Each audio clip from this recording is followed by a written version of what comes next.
Guys, welcome to another World of Warcraft video and a WoW Weekly with Myst video. And it's a long one this week. I warned you guys last week.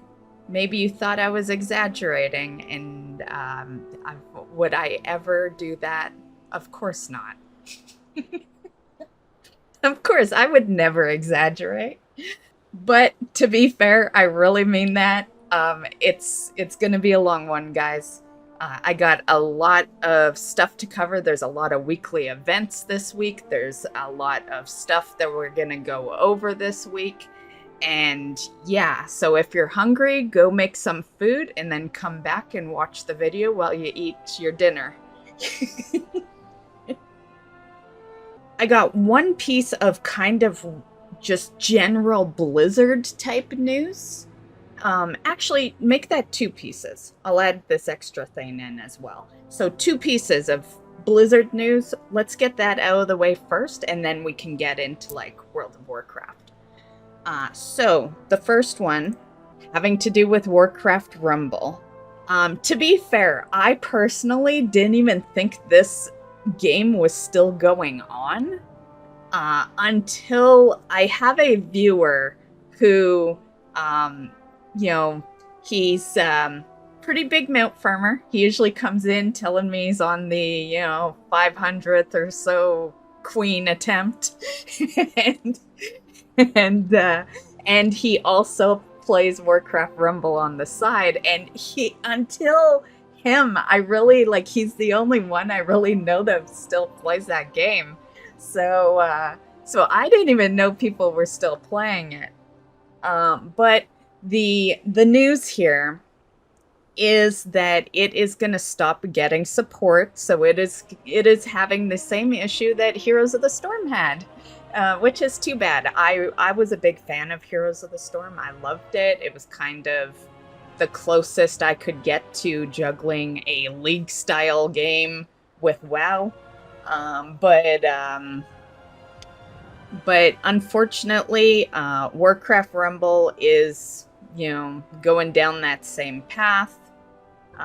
There's been a lot of layoffs this past week on Microsoft's side. As you guys know, they run Blizzard now, so yeah, they are in charge. So yeah, due to a lot of layoffs across the Microsoft Xbox gaming division, including a 10% reduction of personnel at the Candy Crush, which is a pretty big one. Based on the reports so far, Blizzard's other major teams, which would of course be WoW and Diablo, don't appear to be affected. But these other games are, and of course WoW and Diablo weren't affected. They're the money-making games, right? Yeah, I'm sure this mobile game was making them money too, but probably not in comparison to WoW and Diablo. I am fully aware that mobile games do make a lot of money. I play one that makes so much fucking money. I haven't played it in a while, but it's called Heyday, and it's a Supercell game. It was like their first one. I think I started playing that game in, I don't know, it's been over 10 years. So it's been a long time, and I've seen how they can make money in that game, and that game has millions. So I can totally see, there's mention of Candy Crush in here. Candy Crush is a huge game, and yeah, so it is unfortunate for the people that enjoy Warcraft Rumble and were still playing it. So yeah. So here's the official notice here.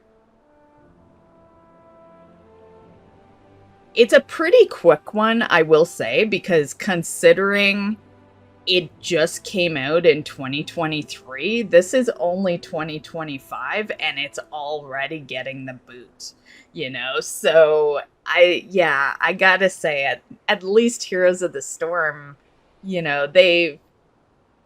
they lasted longer than that, that's for sure. You know? So, with that said, the game will still be playable. You'll just be at a halt. So, if you ever felt like you were never going to have enough time to do things in that game, I guess you got the time now. Yeah. One thing I sometimes wish would happen with WoW. It's like I don't want anything bad to ever happen to WoW. But to be fair, if you want to like give all your workers a little holiday, I wouldn't want to see them get the boot because that's bad financially for them, and I wouldn't want to see that. But you could give them a holiday for like, I don't know, send them somewhere for a couple of years. Give me time to catch up on a couple of things, and then you know, we can bring some content back. Like, come on, it's WoW. You'd still keep the people. They just come back in 2 years when you bring the new content. You can keep the sub going. Anyway, that's it on that first little piece of news. The second one that I thought I'd mention quickly here is Gamescom.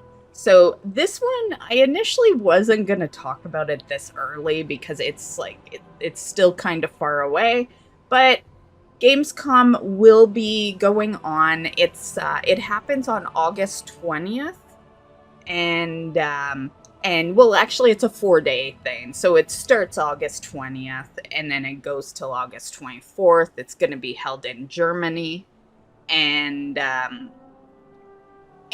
that is when we are going to get some news on midnight. So yeah, that's going to be one that I, of course, will clip the moments of that. Gamescom isn't going to, it's not a WoW exclusive or anything. There's going to be a lot of stuff going on. So I'll, you know, I'll clip the necessary stuff in a news video in August. Yeah. But for those that, you know, like to be in the know, yeah, there's that will be happening at the end of next month. And that's the Blizzard news that I wanted to quickly go over today before we get into our major shit. So let's get into it. So, you know, I'll of course say this later in the accomplishments section, but I looted this week. So I thought it would be a great time to be on this mount for this week's video. I'm also not on my main character, as, you know, those that are familiar with my main character would have noticed right away. We are actually on Horde's side today, so this is my blood elf. And I actually just changed her. She usually has black hair. This is my Warlock. For those that know my Warlock, yeah, she usually has black hair and she's usually in a purple, like, dress. So she's looking very different right now. I don't know why I chose orange. Orange isn't exactly one of my favorite colors, but I love this outfit of hers. And yeah. And so because of that, I decided, fuck it, I'll change her hair color and all that. She is the one that looted this mount, so I thought it would be a perfect character for today's video. Sometimes I like swapping up the characters. You guys don't really get to see my alt too much because, well, let's be fair, I love my druid way too much, and I do, like, anything I can do on the main character, I do on the main character. Yeah. The only time I'm really on the alts is if I'm either leveling, I need to do something with my professions, or they're alt mount farming. Yeah. So yeah, that's how we will be conducting this video. So let's go over the weekly events. Weekly events, Dastardly Duos. This is going to be the last week that you can do this. Here is a list of all the items. We've been able to get them all since week 4. Week 4 was when you could get all of them. And yeah, they're fairly cheap. So if you have not finished your Dastardly Duos or you haven't bought your stuff, go do that this week before it ends. It'll end on July 15th. The next one is Turbulent Timeways, so that is still going on. Yes, there were some people that were able to take advantage of the bug on week 1, so you may have your mount already, but for those that didn't, you still have tons of time. You have till August 5th, and honestly, I've been using this character. I sorta took advantage of the bug on week 1, but sorta didn't. Like, I got 3 out of 5 on week 1. So I knew the bug was going on. I got busy. I had a lot of things I was doing. I just didn't do the remaining for the last 2. So I've been doing it on this character because I'm actually trying to gear her. Why? I don't know. I don't really plan on bringing her into raids or anything, but we have like the freebie quest, right? And I'm done with my main character, my druid. So I figured we'll gear her, we'll get her into the, even if it's just LFR, and I'll get her some freebie heroic gear. So I actually started that up. This week she did the first quest. And actually, I don't want to get too much into that because I can talk about that like later when I'm talking about accomplishments. But let's just say great time to do this type of stuff on the alts, and yeah. So, you know, Turbulent Timeways. It's like I kind of laughed at people who are like, "Well, I'm not doing it anymore. I got it on the bug week." It's like, it's still time walking, like, you know. Yeah. I don't understand the logic there. Like, do you not need currency? You don't want to do your weekly quests? Like, yeah, I'm definitely not halting it just because I got 305. I'm gonna knock it out this week. And I'm just gonna say, like, this coming up week, I will get my mount for it. And I'm just going to say I'm not done with time walking after that. Like, I'm still going to keep going in there and getting whatever currency. Although I will say it's been a bit of a juggle with all these events going on this week. But again, I'll talk about that later. So yeah, Turbulent Timeways, August 5th is when that ends. Collector's Bounty and the Greedy Emissary, we might as well put them together. They are going on. Collector's Bounty is the 5% mount, 5% transmog. Just a little clarification in case people are unaware, but Collector's Bounty, basically, it's, you know, all the mounts that were less than 1% are a guaranteed 5% with the plus 5% added onto it. The legendaries are technically just doubled. So it's double the transmog drops you get. But where the 5% comes in is the legendary ones. Which I think I said legendary instead of transmog. Double the transmogs. And then the legendaries that you get, like, you know, Thunder Fury and, you know, the bow from Sunwell. All those, like, old school legendaries. There was the rogue one as well. All that shit is a plus 5% as well. So yeah, just to lessen the confusion there. Yes, the transmogs are doubled, but the legendaries have the plus 5%. Also, for the Collector's Bounty part of this, there is a list of all the mounts. So you can see here, classic mounts. I think for the most part, we know the mounts.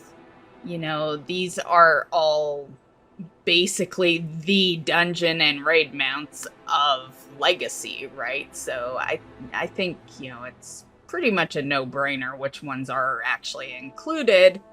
But there is an actual list here in case you were, unaware. Maybe you don't even know some of these mounts exist. There is a lot of mounts in the game. I've been thinking of going back to some of these. The thing to know with me is by the time I started doing content creation, let's go back up to classic mounts here. By the time I started doing content, we were done with classic, BC, Wrath, Kata. Actually, I was still farming 12B. Yeah, so we were kind of at Kata. When I first started content, 12B was still a farm. So, so what that means is that a lot, like, we have videos on a lot of these mounts going down here. But anything that's like, let's just say classic BC and Lich King, I never did videos on because I had the mounts, right? That was kind of my, my rare mounts before I even started doing videos. So I have been thinking about going back to some of these places just for the hell of it, just to do a video. Yeah, and maybe this is a great time to do it. So you might see some of that on the channel. I just thought I would let you know on that. Because it might seem weird to some of you if you see me post, like, say, ICC video. Most of my viewers have seen me riding around on Invincible for years. Usually it's my rogue, though, that rides on that one. The reality is, a lot of people don't see many of the mounts on my main character because I main a druid. I'm usually on flip form, Although I was still farming that blue proto drake when I did content. There is a video on the channel. That one was a bitch, honestly. Yeah, that sucker took me like 400 attempts. But nonetheless, this is the list. I will link it in the description if you want this link to save to your computer. But for the most part, it's just any mount that drops from dungeons or raids that is not including Dragonflight or War Within. And then Greedy Emissary. Yeah, I'm almost done that one myself, but you got till the end of the month, July 29th for that one. And yeah, there's the mount you can get. Yeah, I'm not gonna go too much over that because I've done videos on both of those, so I'll link those at the end. You can, check out those shorter videos for more info. Dark Moon Fair is right now. It has already started on Sunday, and yeah, so great week to level up some characters or to get some rep. Time Walking will be WOD for this week. The PvP Brawl for this week is a Wrathy Blizzard. World Quests is the weekly. And then also Luminous Luminaries is like a little micro event that happens. It's going to happen on July 13th. I do have a video for that, so I will link that as well. Check the description for some of these links because I only link 2 videos at the end of my news videos, and that now makes 3, so definitely if you're looking to find all the videos, check my description. I will put them all in there. Okay guys, almost forgot to add this section in. Trust me, I'm adding it in after I've done the entire video, and we really don't need this video to be any longer, but it is the first week of July. It makes sense to have it in here. So this is July's trading post, and there is some pretty cool stuff. So So we have the Wailing Banshees collection. So this is a full set. And then we have the mount. Wailing Banshees Charger.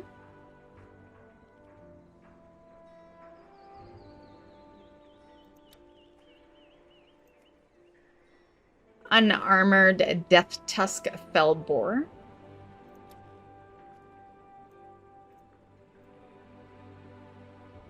Forsaken's a Great Blade.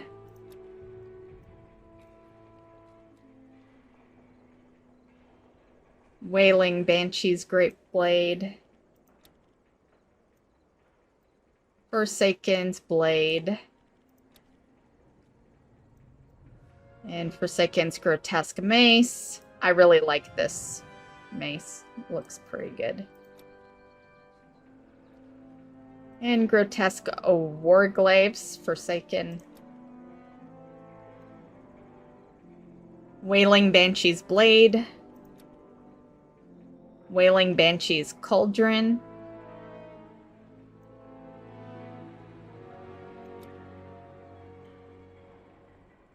Wailing Banshee's Mace.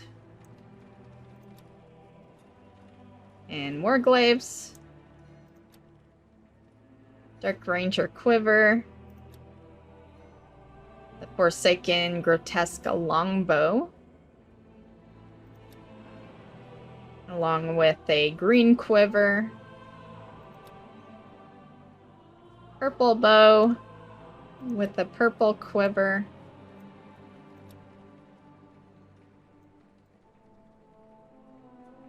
Forsaken Grotesque Wand. And the Wailing Wand.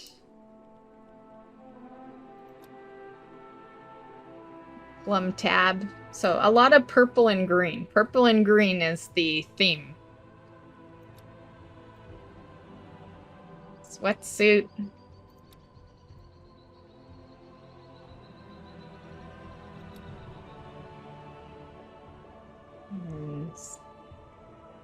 So this is cape and hood together. And then scarf and cloak. And then just the skirt. And cape. And then returning items is the diver suit, which I always really liked this diver suit. Blub the pet. And the Vengeful Crusader's helm. And then the Deep Sea Treasure Pack. I remember the first month that showed up, I bought it before I even really looked at the mounts. It was the most important thing on that trading post that month, in my opinion. I've had a couple of months like that. Yeah, there is a couple of mounts in the trading post that I have actually passed on because of Transmog. Yeah.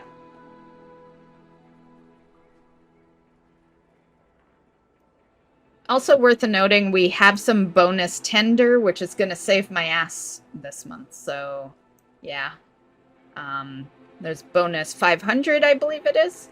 So, yeah, I haven't checked to see if mine's complete yet. So this 210's from June. So that means I got 1,500 coming to me, which will bring us to 1,710, which means we can unfreeze this mount. Because my plan, and maybe I'll go back to doing trading post videos. I really enjoyed doing them, but I was getting so pissed at the trading post because currency, right? It's demotivating when you can only ever afford to just buy a mount, you know? Yeah. But I think this month I'm gonna get this charger and this guy and this charger that I've had frozen. So it'll be a charger month. Because I just so happen to have one frozen. And that is, yeah, that would be 1475, which is just enough. I would earn 1500 this month because we have 500 bonus. There's some nice transmogs, but I can't afford any transmogs, you know? Like, I guess technically I could afford a 200, but I don't know which one, though. There were so many nice ones. Like, what? This one's kind of nice. I guess I have a back piece, though. If I were to get one, it would be this one if I were to get one. Yeah, I do like this one, and I'm definitely more a purple gal than a green, although I do like both. But we'll see. We'll see. What I know for sure is that I'm for sure gonna get the 2 mounts on there and unfreeze my charger that's frozen. And yeah. And there's a pretty big possibility I don't get this and I just save some currency. I would only have like 225 total, I think. So yeah, might just keep our little bit of currency. Yeah. And that's what demotivated me for, I would say, I probably stopped doing trading post videos for almost a year now. It's probably getting close to a year since I did the last one. And we were doing them every month for about a year prior to that. And what demotivated me every month that I did that was that they have this huge list of items and everything costs so much.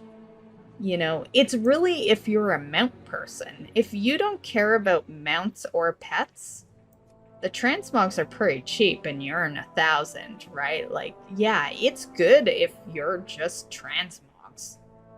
You can get a bunch of stuff. But I hate that you just can't get what you want. Like, yeah. Like, make this a real battle pass system where you can just do things all month and then earn everything. But anyway, that is July's trading post. So on to some general current retail news, things in the game right now, because a lot of what we're going to go over today is going to be upcoming things. But this section right here, doable in-game right now. So the first thing I thought we'd go over is the Shaohao's Sage Serpent. So this is basically a green version of the Reigns of the Astral Cloud Serpent, which is Elegon's mount. Maybe a mount that some of you guys are farming this week. And this one, I actually had a stream scheduled. I was going to do this on Thursday, but things got busy, and I think you guys probably can see where things got busy. There's been a lot of videos, so yeah. There wasn't a whole lot of streams. There was only a couple of streams this week. I got pretty busy with making videos and sometimes it's hard to juggle that with life, right? So yeah, sometimes it's either I do videos or I do streams. But this one is from the pre-patch. So the pre-patch, this is the MoP Classic pre-patch. The pre-patch did come out this week. It was something I pinned a post last week. I was so involved with getting like the greedy emissary stuff out of the way that I kind of forgot about Classic. So I pinned a post like pretty much immediately, and to let you guys know about it. But don't worry, it wasn't like really time restricted. It is, but it wasn't a week or anything, so you're still good. if you didn't catch that pinned comment. So, so this mount, basically what you do is you will need to go over to the MoP Classic client, and you'll make a panda, and then you just play through the starting area. Once the starting area is done, you will just automatically get the mount, so it will automatically be in your collection the next time you go over to retail. But yeah, that's all you do. You just do, it must be a panda that you make, and you have to finish the starting area. So the minute it starts sending you to like the city and you're around like, players that aren't pandas, you're good. Yeah. And you have until July 30th to do that. I rescheduled. I didn't cancel that stream. I just rescheduled it. So instead of me doing it this past Thursday, I plan on doing it tonight. So if you want to hang out or you just want to like get an idea of how this is done, you can definitely stop by tonight in stream and check it out.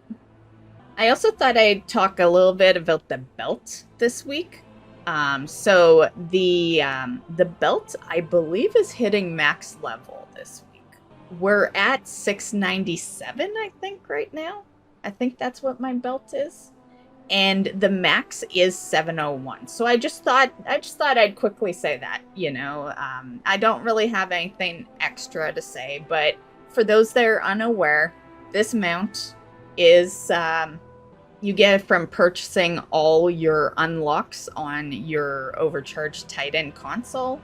There is also this toy. It's a Hearthstone, and this one was super easy. I got this pretty much immediately. It just requires you to complete 4 out of the 6 Overcharged delves. So yeah, I was surprised it didn't require all 6. Another thing I thought I'd mention is the Liberation of Undermine raid buff. Realistically, we should be at a rank 20 this week. So yeah, we should be able to finally go get that mount. So yeah, that'll also grant us the High Roller title. It will allow us to gain access to a teleport to the raid's entrance, usable from anywhere. And of course, like I just said, the mount, the Furious Florendo mount. I am super excited to hit 20 because,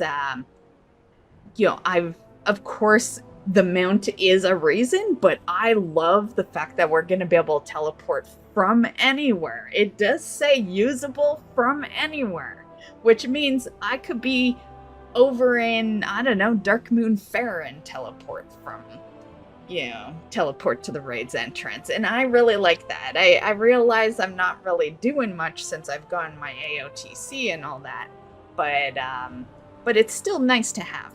I like teleports, It is the rank 20, which is the final rank, so it completes us, Also, next week, we will have a new Twitch drop.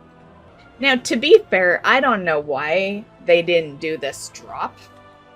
When they dropped the Collector's Bounty and Greedy Emissary, it just makes no sense. Nothing's really going on that week. We are going to have that Winds of Wisdom kind of, it's named something else, but, that type event, which is a leveling event, but I don't know. I feel like the Collector's Bounty was probably a bigger thing for most people, especially if you're coming back.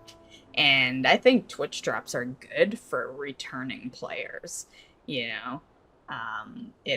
It's like, come back and get this item, which you can get for free just by, watching a stream, which is really, it's like a no-brainer if you already watch streams, and if you don't, just mute it for 4 hours, get a free item, right? Yeah. So anyway, this is the drop. It's going to be the Adorned Half-Shell Turtle. It's a back transmog, and it's okay. Yeah, it's it definitely kind of has a MoPA vibe. So it's almost like they were doing it to celebrate MoP, but again, why wouldn't you have just released it last week when the MoP Pre Patch came out, you know? So yeah, but anyway, it will run from July 14th to August 11th. And as usual, you just get from watching or pause. Well, you can't pause. Pauses the duration. So either watch 4 hours of a WoW stream, or you can play it, mute it, go do something else, but keep it playing. Yeah. Okay, guys, so for the big section of the video, which is saying a lot because we're probably, with a little editing involved, we're probably sitting at around the 30-minute mark right now. So yeah, like I said, long one this week. Okay, so 11.2. We actually got a good chunk of news last week for it, but once again, I wanted to focus the new Collector's Bounty and Greedy Emissary last week. And so I chose to leave it to this week. And honestly, that was wise of me, because really there hasn't been a whole lot of news aside from, you know, maybe a couple of, you know, people wondering what mounts were included in Collector's Bounty, you know? So yeah, I had a feeling it would be a great week. I kind of, you know, I've been playing WoW a very long time. I kind of, you know, and I've been covering news for a very long time. So I kind of, I've gotten to know and predict, you know, which weeks are going to be busier than others. What is Karesh and why now? So Karesh isn't a new term to us. You know, way back in Burning Crusade, we first heard about them when we met the Ethereals in Netherstorm. And, you know, they told us tales of Karesh, a beautiful arid homeworld for the Ethereals, until Dimensius the All-Devouring came and consumed their world soul. So we helped the Ethereals get revenge in Netherstorm, and we thought the matter was finished. And for the first time here in Ghosts of Karesh, we'll be stepping foot on what's remaining of that planet, this shattered, void-touched land, because we've heard that evil forces are trying to resurrect Dimensius the All-Devouring, and if that happens, the Ethereals are toast, and then Azeroth will be next. Yeah, that doesn't sound too good for us. So, who's going to help us try to stop Dimensius? You know, with a threat like this, it's all hands on deck. Within the last major content update, Illyria sort of took a step back and undermined, but she'll be here front and center with her old mentor, Locust Walker, as he brings us to his old home planet. And the eager players among us will have already gone through the content in Legacy of Aerthor, where there is a feature called Lore Walking, which gives hints to sort of the content that's coming up here in Ghosts of Karesh. In there, we learned that Venari and the brokers are interested in helping. Not only that, they've brought their entire city, Tazavesh, the Veiled Market, from the Shadowlands and placed it here right in Karesh. So we'll be able to use that as a home base. We're going to gather as much help as we can so that we can face Dimensius in the raid Manaforge Omega. I'm excited to see Venari. I know a lot of other people are too. You mentioned the raid. Can you tell us more about that, Drew? Absolutely, there's a lot to talk about. So our raid in Ghosts of Karesh is Manaforge Omega. It's a giant facility that's been built up on the planet to harvest cosmic energy. We're going to be fighting our way in and through it to take on Shadowguard's Ethereals, who are trying to revive Dimensius. While we're in there, we'll face down with an army of Ethereals still being wrapped, the creature they're harvesting silk from, and even a mysterious council of demon hunters that have found their way onto Karesh. Oh, and of course, it's going to end with a cosmic level battle with Dimensius, who is the biggest raid boss we've ever made. How big are we talking? Like City of Stormwind sized? What? Yeah.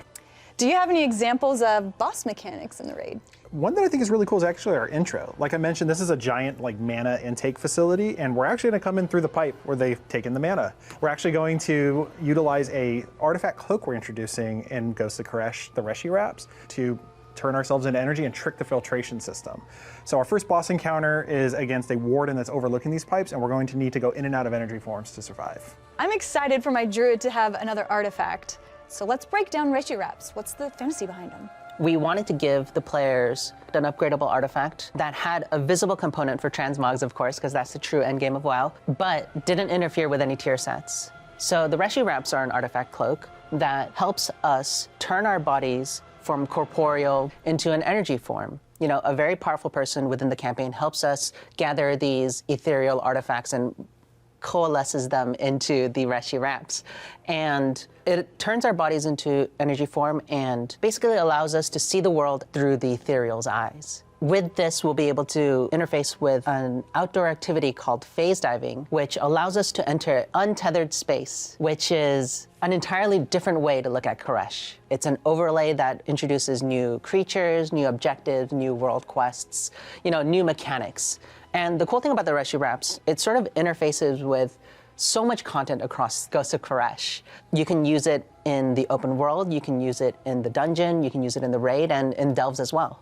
Seeing the world in the eyes of ethereal sounds really, really cool. You mentioned delves. What is the new delve coming to Ghosts of Karesh? So we have a new delve coming in Ghosts of Karesh, and this is called the Archival Assault. It takes place in the Azure Vaults and Dragon Isles. You might be familiar with that place, but this time it's chock full of ethereals, ethereal pirates, some brokers, and they're plundering the place, and we're going to put a stop to that with our buddy Bran.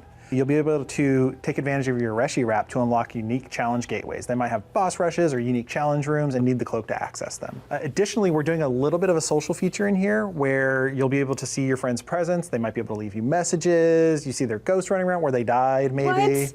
Yep. So I can make fun of my friend dying in a certain place. And speaking of dying, let's talk about our nemesis for this season. Okay. You might be familiar with her. Her name is Nexus Princess Kaiveza. You have unfinished business with her in Nerebar. She's got a whole new bag of tricks for you. She's not going to hold back this time, and it's a 1v1 scenario, so buckle up. That's so exciting. I loved her fight in Nerebar Palace, and so I was always wondering where she vanished off to, because you don't actually defeat her. Let's head back to the outdoor world. What can we do on Karesh? Yeah, there's two major systems. You know, the first one is called ecological succession. When we met the ethereals for the first time in Netherstorm, the two things that I noticed were their energy forms and their really cool ecodomes, right? These systems that allowed them to create biomes inside that didn't match what was outside. And here, basically, you'll be helping run one. Venari is trying to bring life back to those shredded parts of Karesh. And with that, she needs your help to fill it with animals and creatures that really thrive in the Karesh ecosystem.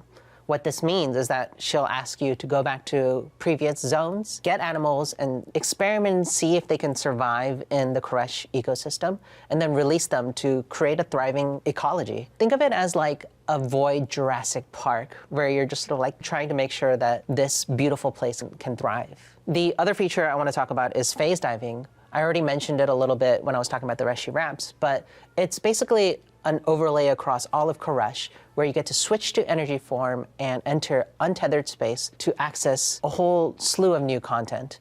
You can expect to see anything that you'd normally see in the outdoors, you know, treasures, rares, lore objects, all that. But there's also things that are unique specifically to phase diving. One of the features that I can talk about here is called warrants, where you're going to be helping the constable of Tazavesh hunt down notorious monsters. I am looking forward to also building my own ecosystem. That sounds so cool. Anything with animals, you got me sold. Earlier we spoke about the new raid. What else is coming to Season 3? Oh, there's a lot to talk about here. So first off, we have a new dungeon coming with Ghosts of Karesh. It's called Ecodome Eldani. It's very important to the Ethereals.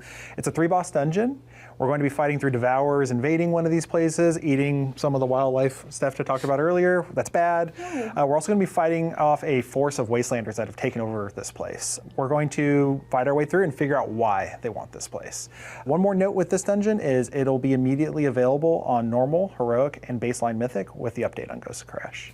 I think the really cool thing about Ecodome Eldani, too, is that the canonical route that the storyline takes place is the campaign, the raid, and then Ecodome Eldani. And that's not a thing that we do often, you know? So I'm really looking forward to seeing how people react to this cadence. So what are the dungeons in the dungeon pool? Oh yeah, let's dive into that as well. Let's talk about the returning ones first. So we're going to head back to Revendreth and visit our friends, the Venthyr in the Halls of Atonement. The next two, like Steph mentioned, Tazvesh is coming back, so we said Tazvesh should come back. Of course. That was a mega dungeon when it was first introduced, so we're going to break it in two pieces, of course. We're going to have Tazvesh Streets of Wonder, where we're actually fighting through the markets and bazaars and streets of Tazvesh, chasing down Solia. And then we'll have the second half, which is Solia's Gambit, where we're chasing through portals and eventually having our final showdown. Tazvesh will also be returning as a mega dungeon experience in Ghosts of Karesh. Starting with Season 3, you'll be able to play it in hard mode as the baseline mythic difficulty. It'll have increased challenges, hard mode mechanics, and really awesome rewards. I'm looking forward to it. Oh, we also had a community vote for the last 4. What were the winners? Yeah, it was really cool to see what players' favorite dungeons were in the War Within, and the 4 that players chose were Operation Floodgate from Season 2, going back to punch some goblins, Priory of the Sacred Flame, just awesome Hollowfall vibes throughout. And then we're going to round that out with 2 dungeons from Season 1 of The War Within, Arakara, City of Echoes, and the Dawnbreaker.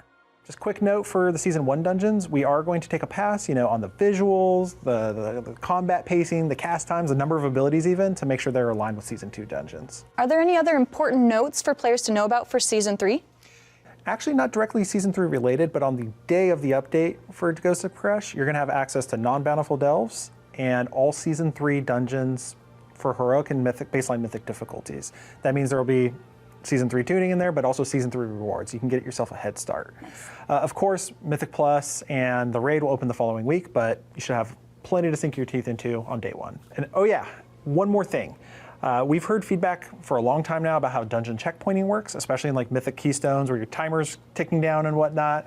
We're going to revisit our philosophy there on how long a run back is and when they unlock, and we actually want to visualize some of this in game through what we're calling waystones.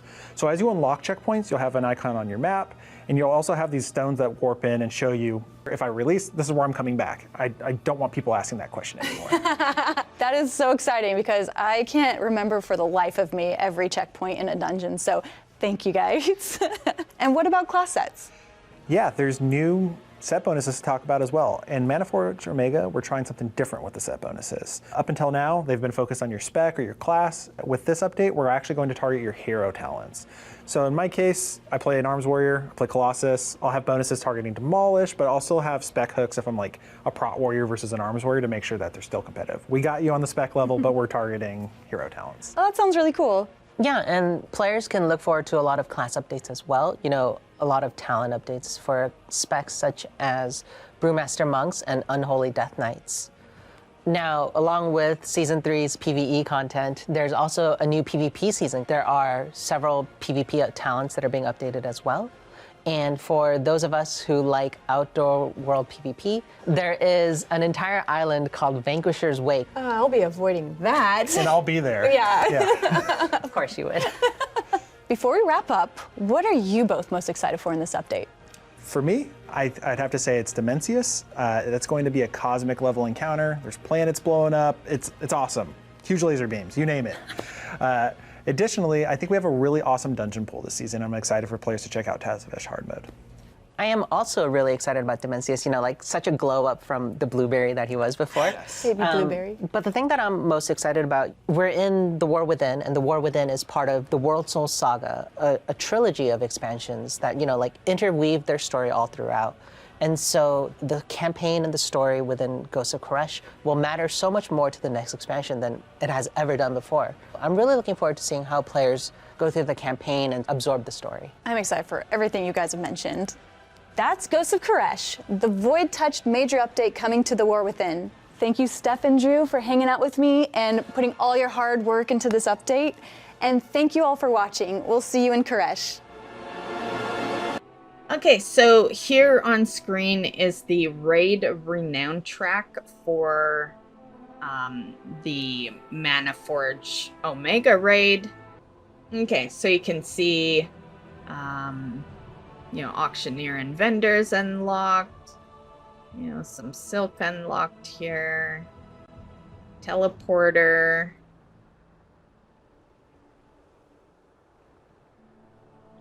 I really like that they're starting to just give us teleports everywhere, because let's be real, it's massive. It's a 20-year game. There's so many places to go. Raid skip unlocked at 5. I'm also liking this new raid skip unlock they're doing. Yeah, I never saw the point of having to run something 4 times, you know. Keep in mind, nowadays, the locks are all shared, so if you have the lock on one character, they're on all of them.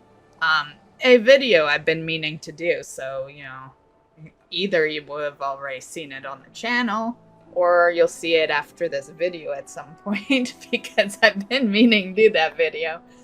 But back in the day, you did a quest which required you to kill that same guy 4 times. And let's be real, it was current, so it's like, you know, on current, that's a lot of work. It's, you know, sometimes you don't even make it that far, you know? Yeah, so I like that you just do it through a renown track now. I really hope they keep that up with, you know, I hope that's not just a War Within thing. I'd like to see that continue all the way till the day I die, basically. A pet at 8. Oh, also a mount at 8. Gear glider, so gonna have a Tazavesh feel. Which makes sense. It's very magic-y. It kind of, to be fair, it reminds me of Netherstorm. This whole area. Okay, so another thing we're going to have is a new permanent and soul-gorged augment rune. So that will be, you know, we've had many of these in the past. It will increase primary stat by 733 for an hour, and it you know, you'll always have it. You can always just, you know, instead of collecting a bunch, you know, these have started to get pretty pricey. What was the one in Dragonflight? I think it was like 100,000 gold to obtain it. So yeah, I'm expecting it to cost a good chunk. Actually, never mind. I am seeing here how we get it. Renown 18, ethereal energy, and it says you may now purchase the ethereal augment rune from Sirik in Tazavesh. Yeah, it still says you may purchase. It still might be costly. So that's for the ethereal augment rune. And then for the good one, the soul gorged augmentation rune, that is renown 9 on the raid track. And basically it says defeating the soul hunters will grant you 3 soul gorged augment runes. Void touched augment runes which do not expire on death. Renown 9, climbing the ladder, the soul hunters have a chance to drop 3 additional soul gorged augment runes when defeated. So, okay. So these are not permanent ones then. Okay. Yeah, the way the article says they call it permanent, but if you're still collecting, if you're collecting more than one, then that means they vanish. Yeah, we'll see when we have more details. I'm curious about the cost. And yeah. As far as permanent, I'm not believing permanent right now. Yeah, we'll see how it works when we get a little more info, but it's literally saying it grants you 3 soul gorged augment runes. Okay, mount time, guys. So this is the Cosmic Dragon. Beautiful. I think this just, yeah, absolute beautiful.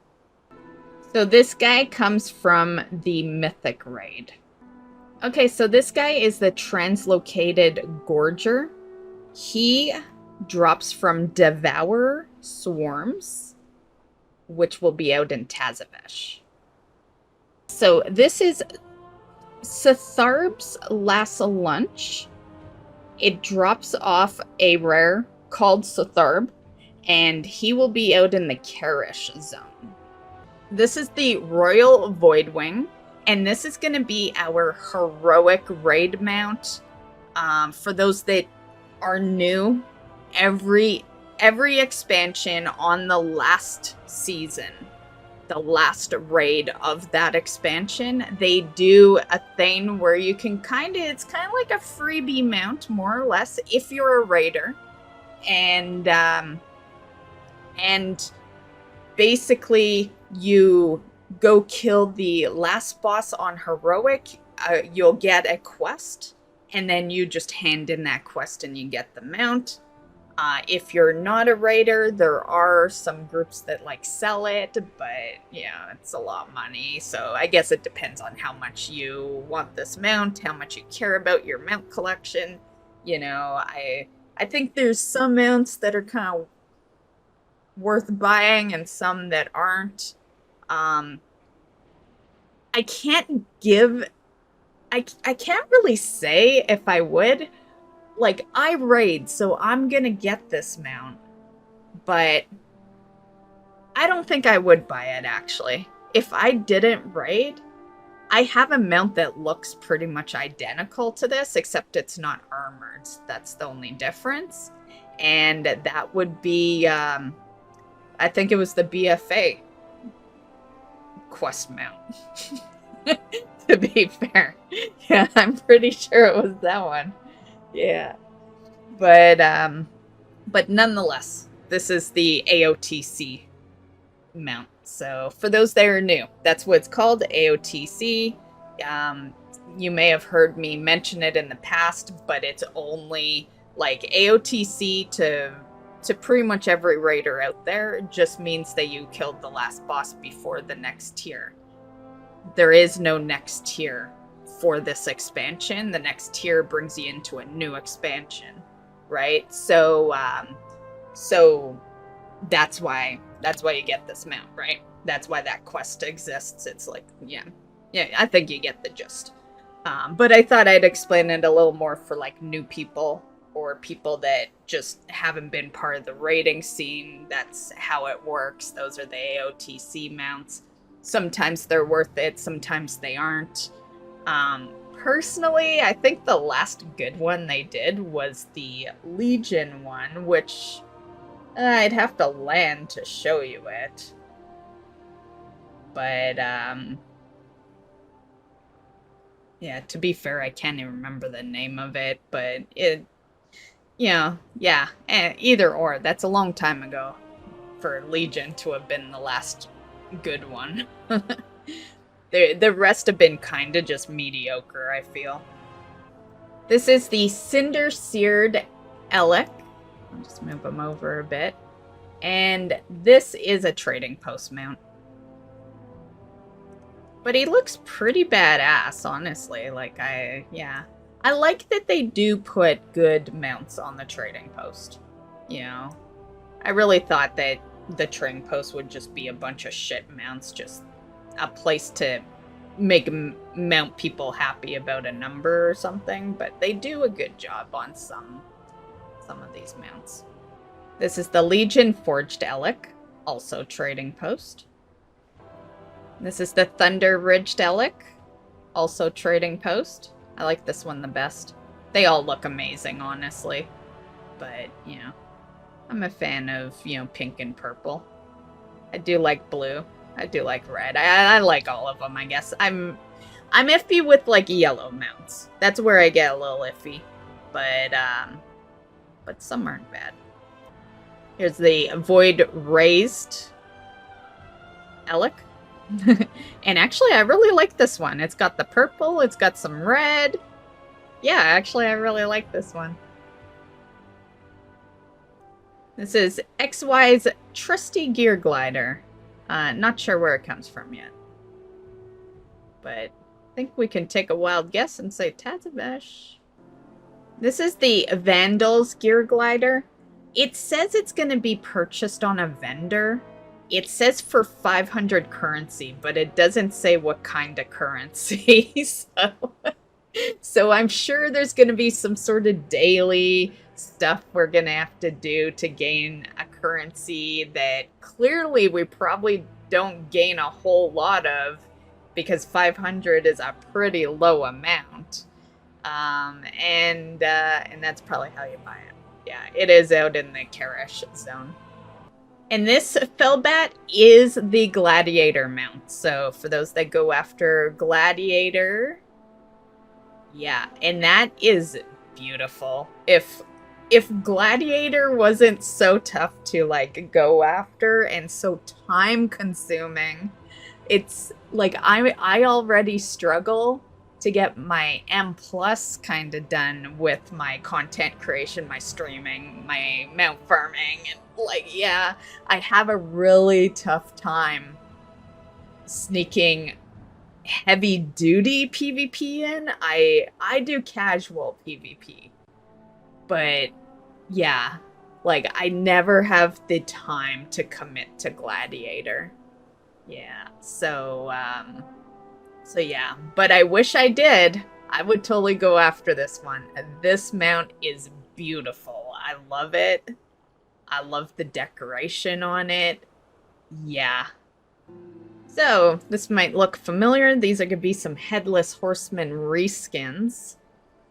So I don't know if that's going to piss anyone off. I actually, speaking of the Headless Horseman, I got it on my first attempt. Long ass time ago when it first came out, and I didn't even know the mount existed, and at that time you had to roll against a group, and I rolled a 100. And that's how I got the Headless Horseman. That was over 10 years ago. Yeah, that was a long ass time ago. Yeah, and I feel like I've said over 10 years ago for many years, so it's probably even longer than 10.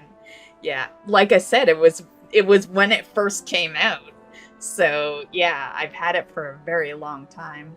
It was my first event mount that I had ever gotten. Well, I don't know, I had the Brewfest Ram, but I don't know, the Brewfest Ram, it's an easier mount to get, isn't it? Like, yeah, I feel like everyone has the Brewfest Ram, but not everyone has Headless Horseman. Yeah, I feel like the Brewfest Ram must be a way higher drop rate. But yeah, so there's a little story. Anyway, we've got some reskins of the Headless Horseman's mount coming to the trading post. So this is one of them. It's called Burning something. I think I said it at the beginning and now I forget. I might have started with the name of it though. Burning Charger, that's what it is. Burning Charger. And here's the Chilling Charger. Ooh, that is a beauty. The Ghoulish Charger. Also a beauty. I will buy all these. The Ghostly Charger. This one I don't mind. Sometimes I'm very iffy. Like I said, I'm not big on yellow, which does include goldish tints. And I'm not huge on brown either, but this is actually very nice looking, very, very slick. And,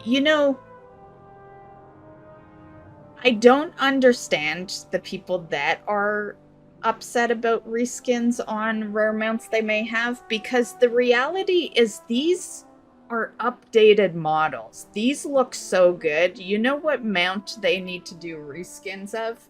Invincible. Invincible I've had for so long, and it's such a sought after mount, but I'm just gonna say it looks old as fuck. Like, it shows its age when you are on Invincible. It flies weird. It looks weird. It looks super old. I think Invincible could use some reskins, which I guarantee you would piss off a lot of people. But I think reskins were bad when they first started because they were the start, right? But now we're so used to it. We might as well just accept reskins are part of the game and look at the good side. The good side is we get these nice updated modeled mounts rather than you farming some old as fuck mount that doesn't even look good anymore, you know? There's also this, reskinned, I guess, Griffin. And it looks okay. Yeah, the green's a little, like, I like that it's kind of shiny and stuff, but it also looks weird. I almost feel like they should have just taken the white off, just made it all green or something. Yeah, it's nice, but there's something off about it. And then here's another. And these are trading post mounts, by the way. All these griffins. And another.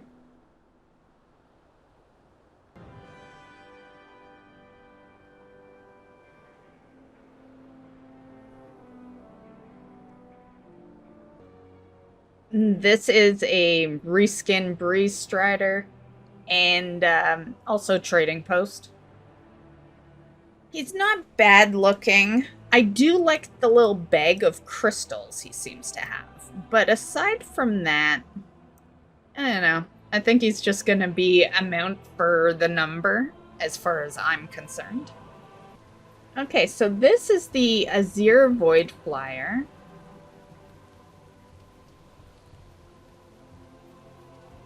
It's okay. I know a lot of people like this one. I'm just over the Void shit. Like, I'm just gonna say, it was cool in BFA, but I am done with the Void shit. The only Void thing I care about now is my Void Elf Hunter.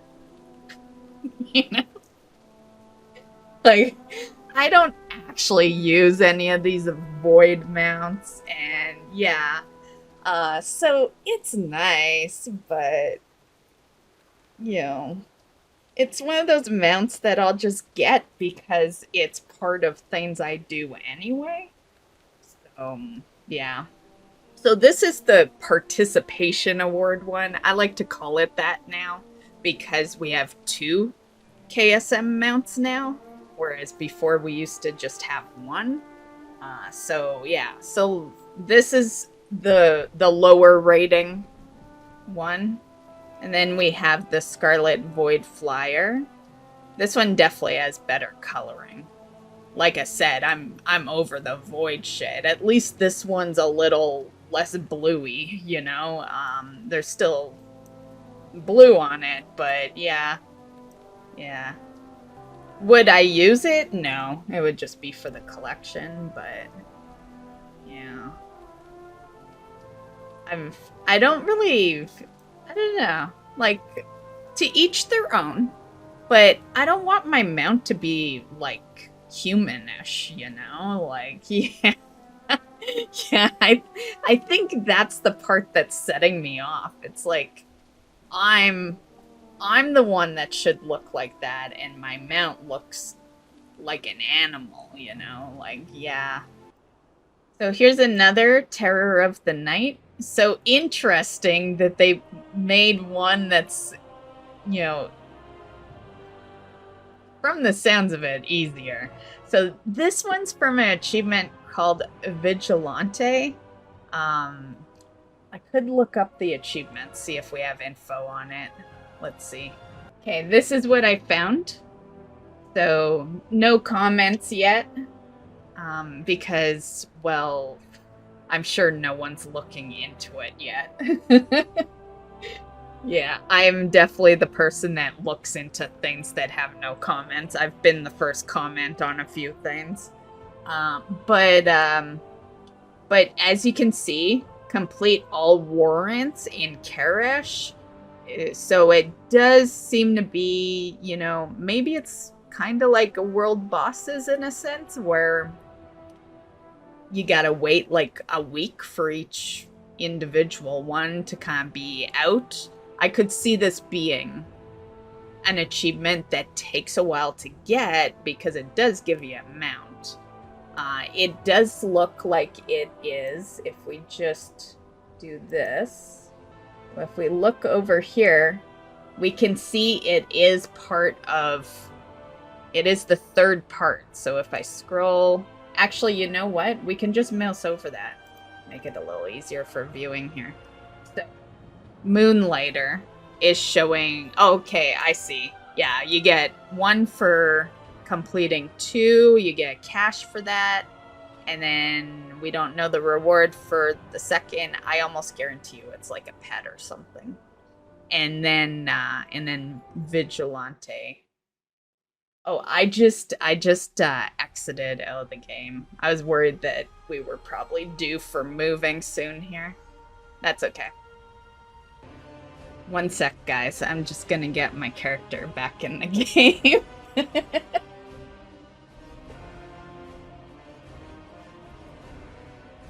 It's a little different with my... It's why I usually keep them on the ground. You'll notice in a lot of my news videos, my druid's like on the ground. It's because then I see her go AFK. In the air, you can't really tell. Okay, we're back. Life is good again. Okay, continuing. Okay, so this one is Terror of the Wastes, and there's no info on this one yet. So not sure how we get this. But you know what? I would almost bank on it being renown. Yeah, we've got two that belong to Mythic Plus. We got 1 that belongs to an achievement. You know, and we already know the 2 raid mounts. And yeah, I definitely would put it with rep of some sort. Yeah. Okay, so this is the Resplendent Carrick. And this is an achievement mount having to do with... Actually, no, it's not an achievement mount. It's a quest mount having to do with a world's quest. Okay, this is the Lavender Carrick. This is a vendor mount. The vendor is called Shadonis. He'll be out in the Karesh area. And it uses a currency that... It's purple. It kind of looks like... It kind of looks like a Legion currency we had. But it's got no source in the database, so I can't tell you what the name of the currency is. It's not in there yet. And it's 10, so 10 is very small for amount. So I definitely think this is something that is super rare of a currency. Yeah, something that is gonna take you a while, and when you do get it, it's probably like 1 currency when you finally earn one. Yeah. Okay, this is the Umbral Karesh, or whatever we've been calling these mounts. Umbral version. And this is an achievement. This is the Glory of the Omega Raider. So this is the raid achievement. I'm a little bummed. I'm not fond of these ones, so for this to be the reward of... Let's be real.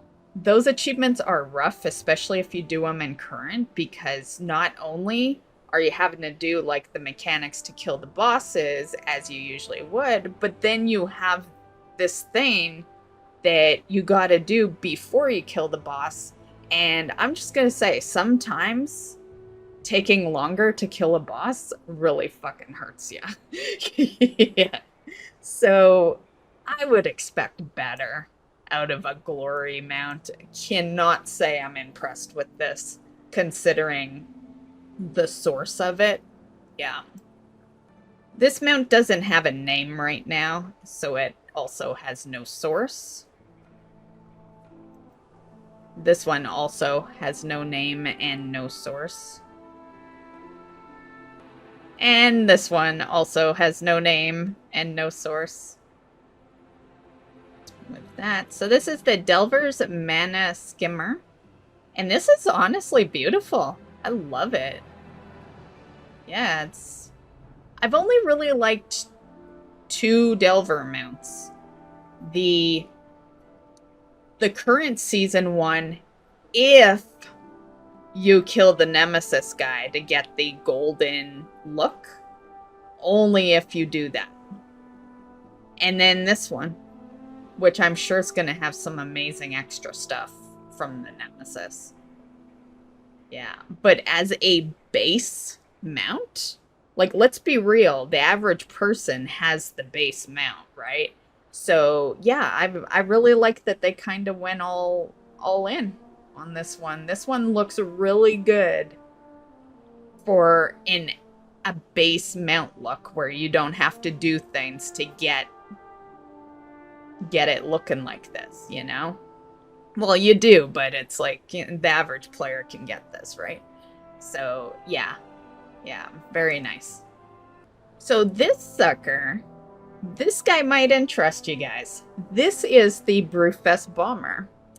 And yes, that does mean there's a new Brewfest mount. So this you'll loot this just like you loot the other ones. It's gonna come off the boss in the dungeon. And yeah. And it looks really nice. This is the Acid Void Creeper. This has that purple currency I was talking about out in Karesh. So it costs 7 of that. Once again, you know, I can't tell you what that currency is because we don't know yet, but you know, when we do, I'll go over that currency. To be fair, this is not the first time, or this is the first time you're seeing these mounts on this channel. But this is not the only time. Yeah, I cover weekly news. At a point, we're going to find out what that currency is. And of course, I'm going to tell you all the things you can buy with that currency. Which means we're going to see these mounts again in another video. And yeah, this is just a first look this week at this stuff. This is the Ruby Void Creeper. It doesn't state that you need the purple currency, but it also doesn't tell us where it comes from. So unknown on this one at the moment. This is the Vicious Void Creeper, and we all know where any mount with the word vicious comes from. But for those that don't, this is a PvP mount. It will be for the Season 3 rated arena and rated battleground mount. And also, this is the Horde one. And this one here is the Alliance one. There's also this Unknown. So he has no name. He has no home. He has no location. He's just an orphan. This guy is called Blueberry. And he is from a quest in Karesh called A Blue For You. This guy is the Curious Slateback. There is, in Karesh, there's going to be some vibrating boxes. Interesting word for these. But anyway, that's how you get them, is through the boxes. And here's another orphan. So, yeah, he has no name, no home. So this here is the Pearlescent Crowlusk. So this is a drop in Karesh, and the rare that drops it is called Urmag. U-R-M-A-G. And that is the last mount in our list. Okay, just some quality of life delve stuff here. So the delve storylines are finally going to be visible from the world map when 11.2 releases. So this is how they will look. This is super nice. I did all the storylines, and it was a pain having to manually go there, see the story, go to the next, go to the next. This is going to make it so much nicer on achievement farmers that are looking to get that out of the way. Especially since there's so many, because there's like 14 delves. And then there's like 3, sometimes 4 stories per delve. So like that's a huge achievement. Yeah, that took me a good chunk of time to knock that one out. Also in 11.2, you're gonna be able to complete delves faster by locating secret rooms. So basically, the wraps that you're gonna get have all these special abilities, and one of them is to allow you to find secret rooms in the delves. And yeah, so you can see on screen here, you can see kind of how it's working there. And it's right at the top, so they do give you access pretty immediate, like first. You don't get much immediate than that. So yeah, all you do is start upgrading your rushy wraps, which is it's gonna be your artifact cloak that you'll be working on anyway. And then you'll see these portals around here, which will transport you to a new area. That new area is called the Ethereal Routing Station. And it's a smaller delve with a single objective, and once that objective's complete, it opens up a treasure room as if you finished a delve. The Ethereal Routing Station counts as a bountiful delve, making the original delve you entered from no longer bountiful of the day. Making your way through this maze could be one objective. Defeat the escaped specimen. There's also Zekavir and the underpin that can show up. That counts as an objective. There's also 3 random delve bosses as an objective. And then also groups of Shadow Guard Ethereals would be that. So at the moment, it's looking like there's 5 different objectives. Also, there's going to be a new delve racing event. I don't know how I feel about any racing events in delves. I think that the minute you start having some sort of competitive, like delves is supposed to be for the people that want to gear but don't really want to be on the competitive side. I think this kind of fucks that over, you know? So I guess we'll see where it goes. If it is just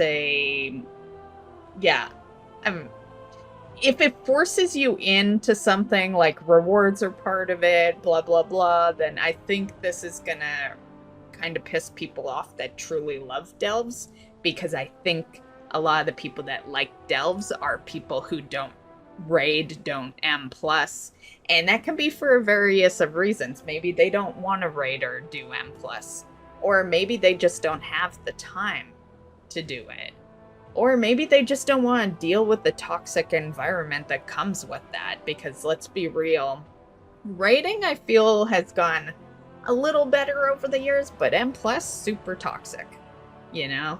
And the funny part is I find it's more toxic at the lower keys than the higher keys.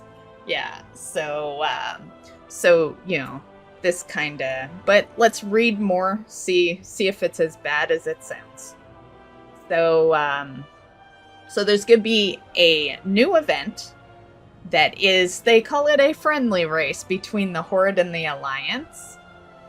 You participate to gain faction-themed customizations for the dirigible mount.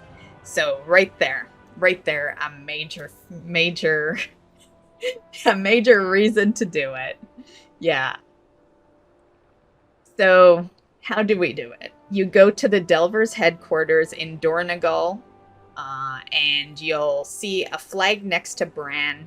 If you talk to him, he'll tell you he's organizing a friendly faction delve race. And at the moment, no one's been able to test this. You can't actually, you can't do it in the PTR.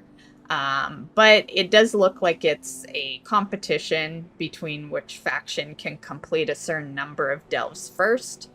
There's no info really on how many delves are required for completion, how often the event will happen, or any of that. So this is really all we know right now.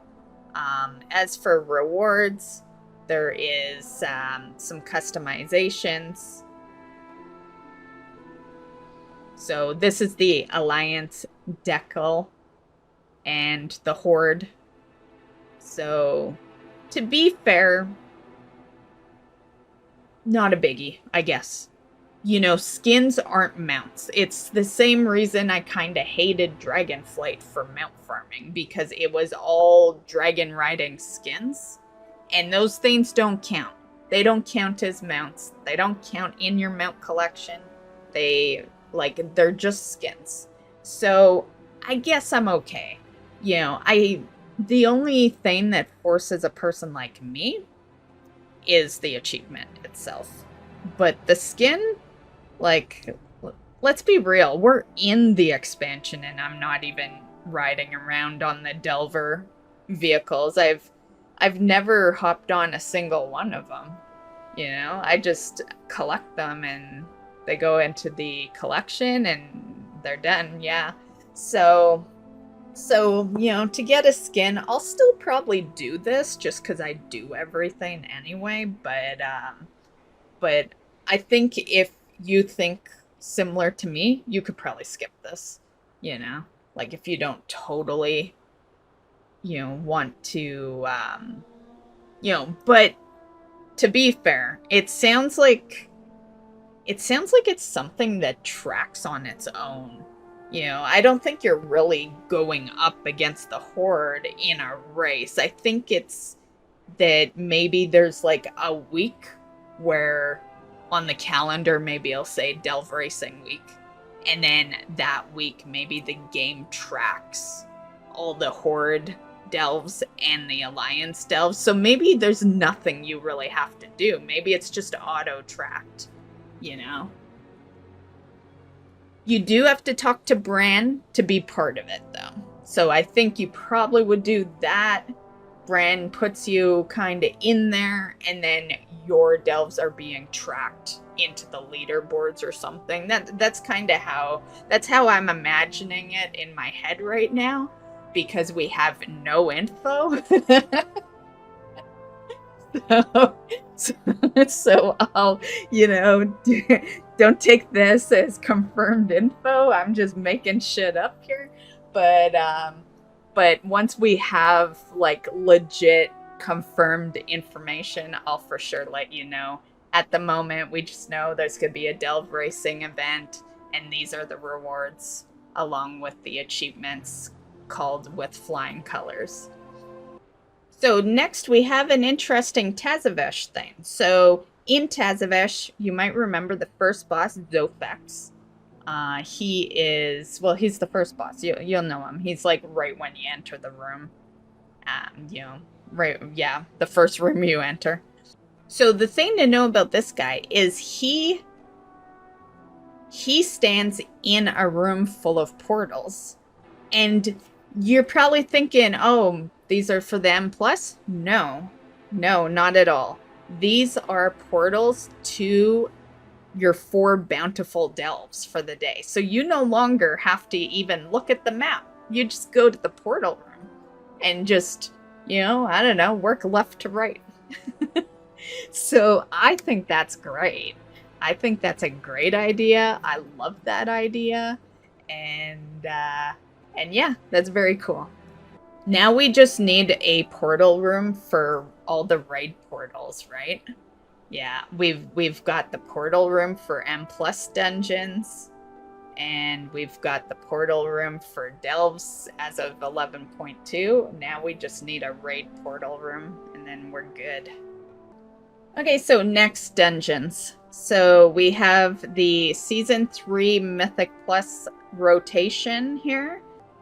So we're going to have Dawnbreaker, Erikara, Operation Floodgate, Priory of Sacred Flame, Echo Dome Aldani, which is the new dungeon, Halls of Atonement from Shadowlands, and then the 2 sides of Tazavesh from Shadowlands. Another thing having to do with M plus is that all the M plus leavers get penalized now. So basically, leavers are one of the most frustrating things. No one wants a key depleted, and it sucks. Like, what if it's your last dungeon you're doing for the night? It's a Monday night, reset happens, in the morning, and your last dungeon's a rip, and it's you gotta go to bed. Like, yeah, mythic leavers just kind of suck, right? There are times where I understand why people leave, and then there's times where I don't. The times I don't is when one wipe happens and the group falls apart. I hate that shit. It's like, you're doing an M+, you're on a higher key. Shit happens. The dungeon is tough. Like, don't expect go in one-shotting. If you expect that, one, you're either a loser that probably doesn't do high keys to begin with, or you're a high-end runner, in which case, why are you pugging? Go run, like, some keys with, like, your regular group, because let's be real, like, maybe the oddball person pugs a really high key, but most people don't.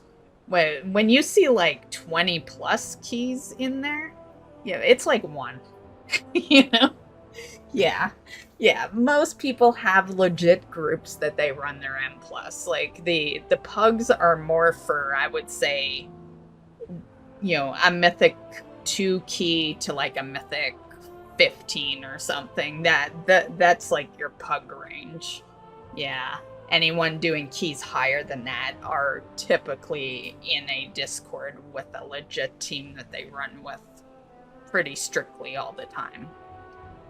But anyway, there will be a debuff for people who leave any group finder dungeon early. Okay, so basically, in order to leave an M+ dungeon without getting a penalty, players must initiate a vote, and the group must agree.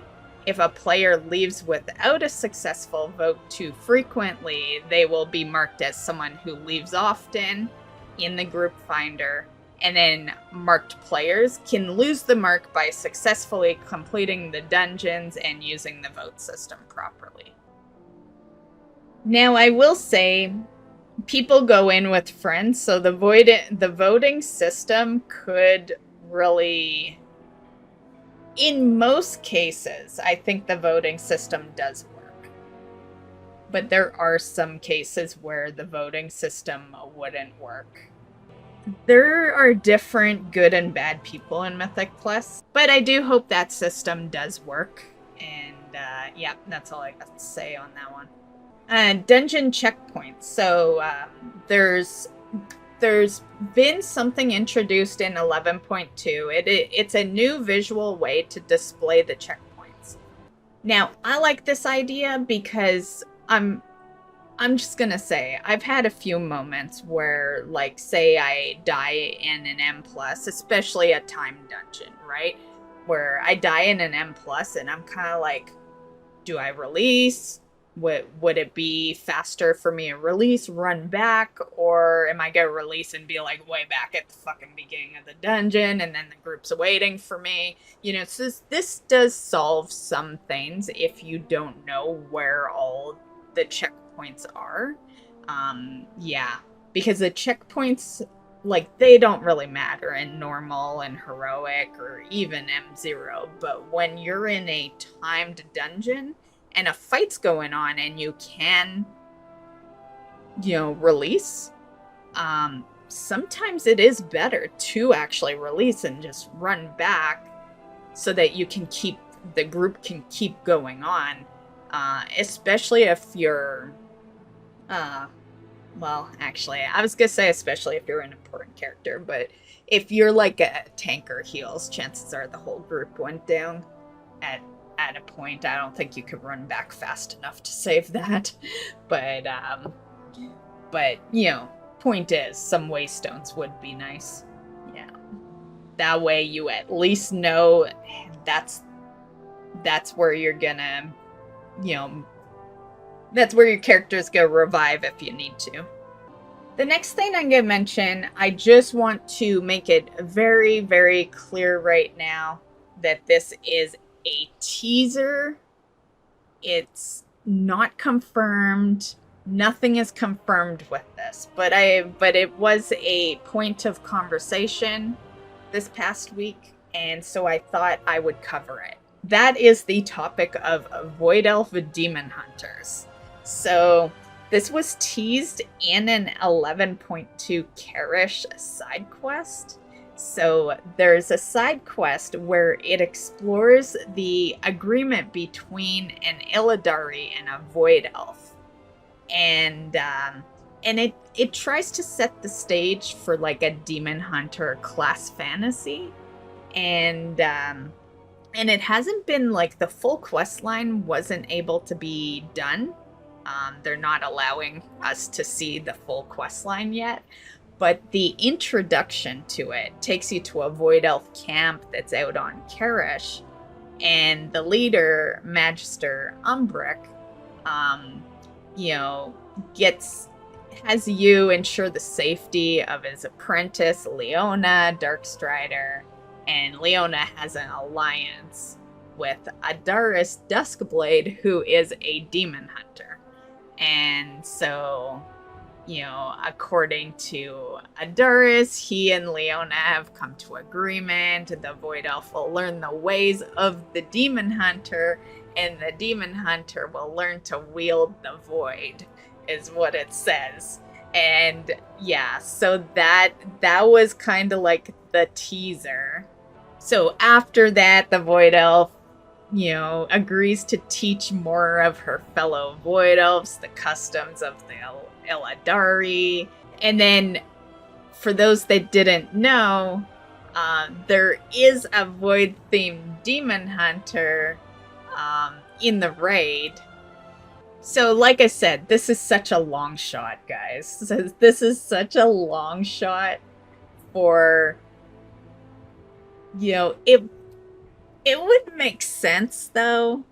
Like, it's an elf, and the demon hunters are elves, and so it would make sense. I wouldn't be surprised if it actually did happen.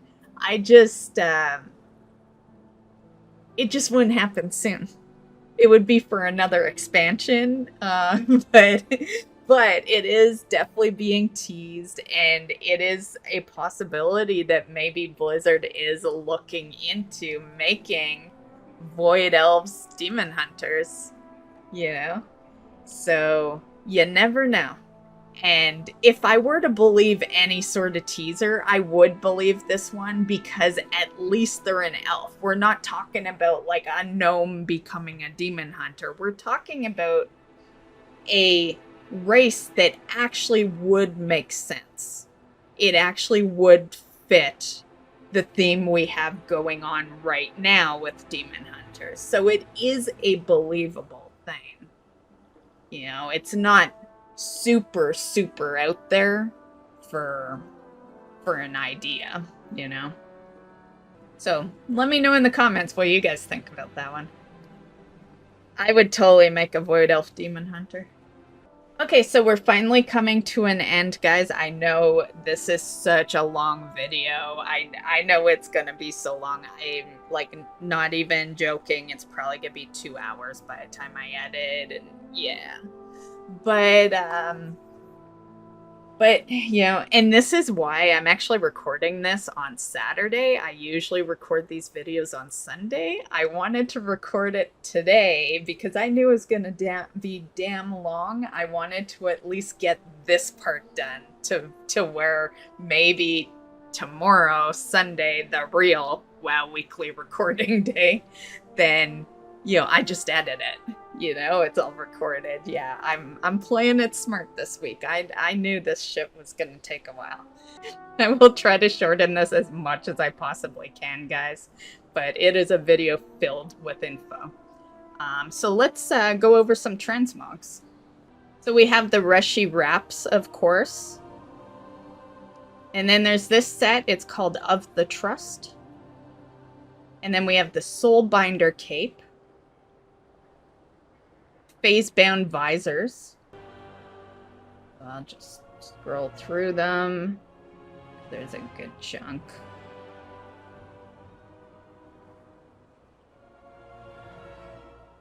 And then we have the Arcano Charged Wrench. Karesh Multi-Tool.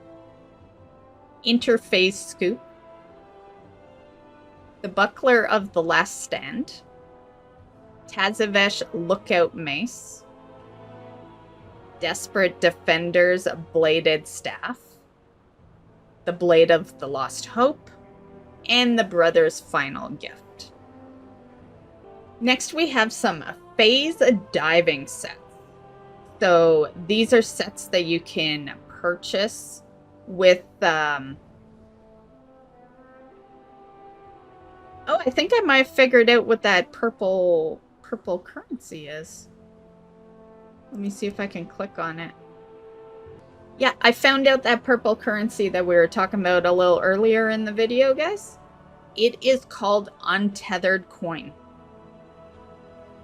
Yeah, and I'm looking at it right now. It is used for toys, cosmetics, pets, and more. Yeah, I will say right now that we haven't come across any toys or pets yet. So that will be in an upcoming video. It just won't be in this one. Yeah, there's been no pets or toys. But this is just the first week of looking over stuff. There's still tons of time. And yeah, there's more stuff that will get discovered. So as I'm looking at this currency, I'm just going to add something extra. I know we're going over Transmog right now, so it's a little bit of a jumble, I guess. But, you know, if you're still watching, thank you. I really do appreciate it. And because of that, you're going to get this super special piece of info. That people clicking timestamps wouldn't even know because it won't be timestamped. It's in the Transmog section. But anyway, the untethered coin, I found out how you get it. So, so you get it from completing a quest. It's called More Than Just a Phase. Let me see if I can look into it. Complete activities while phase diving. There's world quests, treasures, kills. So I think it's one of those. We've had many of these quests in past expansions, past patches, where you just spend the week doing a percentage. You know, the spider area still has that, where you just do whatever out in the area to gain percentage, and when it completes, you hand it in type deal. So it definitely sounds a lot like that. Reward-wise, it's only showing 23 gold, but it does say on this currency that you would get it. They probably just haven't upgraded. They probably just haven't updated the quest in the database for the reward. Because it does straight out say you earn this coin by doing that quest, so... Okay, so back to the phase diving sets. So this is cloth. Leather, mail, and plate. And then we have some rare hunting sets. These are obtained from killing rare mobs in Karesh. Here's the cloth set. Leather, mail, and plate. And then there's some delve / bloody token gear. So they're marked as delves, but in the journal, it sounds like it's purchased with bloody tokens. So yeah, I don't know. It's like, are they making PvP delves? Can you imagine? That's the next delve update. But yeah, anyway, so I think it's more likely that it's purchased with bloody tokens. Yeah. Here's the cloth, leather, mail, and plate. And then we have World Quest and treasure gear. So this is, you know, you'd collect it from doing World Quests and opening treasure chests. You know, pretty self-explanatory there. This is the cloth set, leather, mail, and plate. And then we have a quest reward set. So this is from doing the 11.2 storyline. And then when you complete the entire storyline, you'll get the full set. This is the cloth one, leather, mail, and plate. And I am more impressed with this. I'm glad to see that the better set so far comes from the storyline, which is something everyone can just simply do. So that is nice. I like seeing good sets in hard content too, but it is nice to see a good looking set belong to a storyline, you know? Next we have the PvP set. So this is for your Season 3 Honor PvP. So cloth, leather, mail, and plate. And that's it for that. One additional little transmog thing I thought I'd add in is that, you know, as you're going into 11.2, you can spend your Undercoin on a new arsenal. It's Arsenal Undermine Weaponry. So this will get you 12 appearances. They have been previously able to be obtained. They are end of delve type rewards. Some are dropped by the underpin. So here they are. Razor Sharp Desk Fan, Oil Gouger, Spring-Loaded Kneecap Breaker, Interest Compounder, Rocket Taped to a Screwdriver. Interesting name. Sounds more like a description there. Bullet Biter, Clawbacker Halberd, Immolation Warning, Oscillating Scrap Cleaver, Ignited Flare Jar, Biker Gang Spare Tire, and the Missile Guided Throat Slitter. Man, those are some names, right? Jeez. It's funny because, like, with some of those names, I really feel the war in Warcraft, you know? Like, especially with Missile Guided Throat Slitter. Like, yeah, that's something that I don't want coming my way, you know? But then you play the game and you see the stories and it's like, where'd the war go? But weapon-wise, we got some badass weapons still coming our way, you know? They're like, yeah, it's like on one side, I do feel the war in Warcraft, but on another side, I don't. I can't say I was too impressed in the transmog armor, though. I think... I'm just gonna say it. I think we need someone else doing armor in the game. Yeah. Like, what's going on here? You know, like, yeah. Yeah, I miss the old badass armor, you know? Like, we need some real badass armor happening. Okay, guys, so that is it for 11.2 stuff, but that is not it for the video. We have some classic stuff. So, but if you're here for retail news and you don't really, you know, stick around for classic, that is done. Although, timestamp to my accomplishments, I might have some cool stuff there.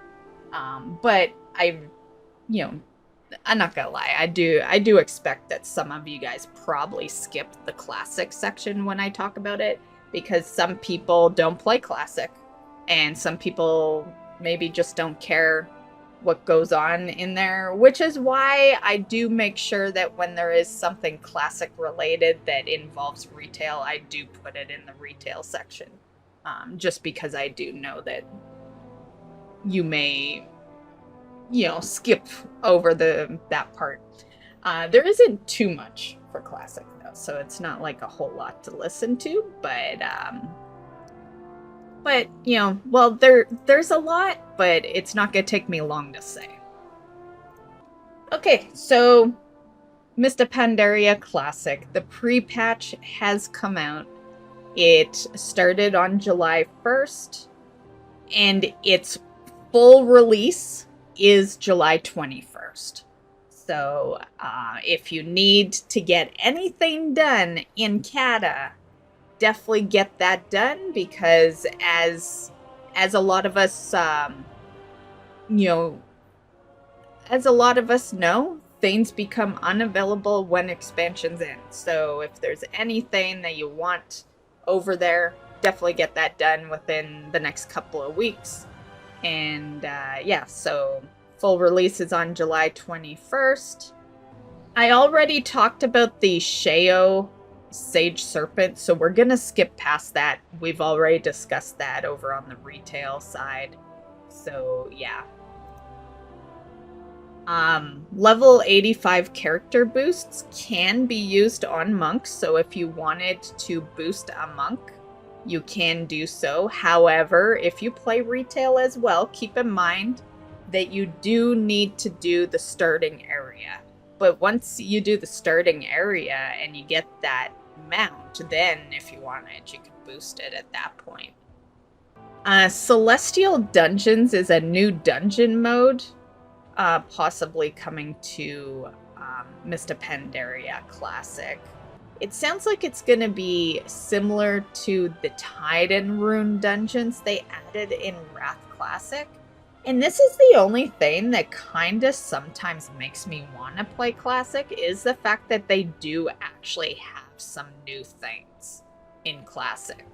They started doing that with Wrath, and yeah, so Classic is slightly different, right? That's why I think we can't compare it totally to old school WoW, because there are different things now. There is added content, and well, to be fair, we could never really compare it. Like, yeah, there's so much that's gone on that is different compared to vanilla and stuff. So, but I do think it's cool for people who do replay and play the Classic, because let's be real, a lot of people choose Classic WoW because that's ran by Blizzard. People, there are people that do private servers and stuff like that and different versions of WoW, but you're at risk.